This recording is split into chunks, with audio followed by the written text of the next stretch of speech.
Hello students. आज मैंने एक छोटी सी कोशिश की है। पावर पॉइंट प्रेजेंटेशन के माध्यम से मैं आपको ये समझाने की कोशिश कर रहा हूँ कि रैखिक समीकरण युग्म का आलेखीय हल या ग्राफी हल कैसे किया जाता है। मैंने कुछ स्लाइड्स के माध्यम से इसे समझाने की कोशिश की है। इसे आप ध्यान से देखिए और बच्चों कैसा लगा इस पर ज़रूर मुझे कमेंट कीजिए। दिए गए कथनों का समीकरण युग्म बनाना। स्टूडेंट्स, हमें समीकरणों के लिए कुछ कथन दिए होते हैं।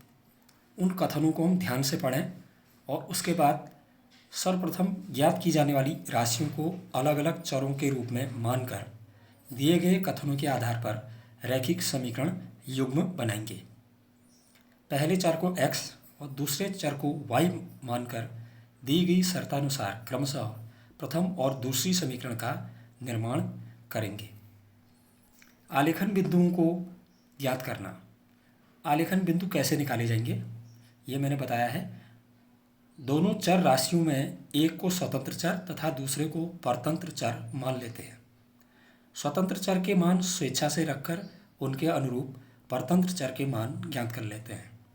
इस प्रकार हमें दोनों रैखिक समीकरणों के लिए आलेखन बिंदु प्राप्त हो जाते हैं। बिंदुओं का लेखाचित्र पर आलेखन। इसके लिए पहली समीकरण में स्वतंत्र चर के स्वेच्छ मान रखकर प्राप्त परतंत्र चर के मानों से प्राप्त बिंदुओं को ग्राफ पेपर पर x अक्ष तथा y अक्ष लेकर आलेखित कर उन्हें मिलाते हुए सरल रेखा खींच लेते हैं।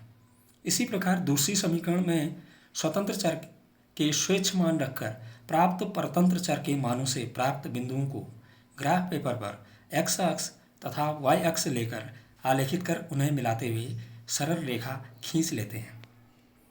ग्राफीय विधि से रैखिक समीकरण युग्म का हल। जब हम दोनों रैखिक समीकरणों से प्राप्त आलेखन बिंदुओं से दो सरल रेखाएं खींच लेते हैं तो वे जिस बिंदु पर प्रतिच्छेद करती हैं उस बिंदु के निर्देशांक ही समीकरण युग्म के हल होते हैं।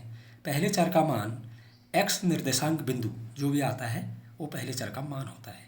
दूसरे चर का मान y निर्देशांक बिंदु होता है। थैंक यू बच्चों देखने के लिए।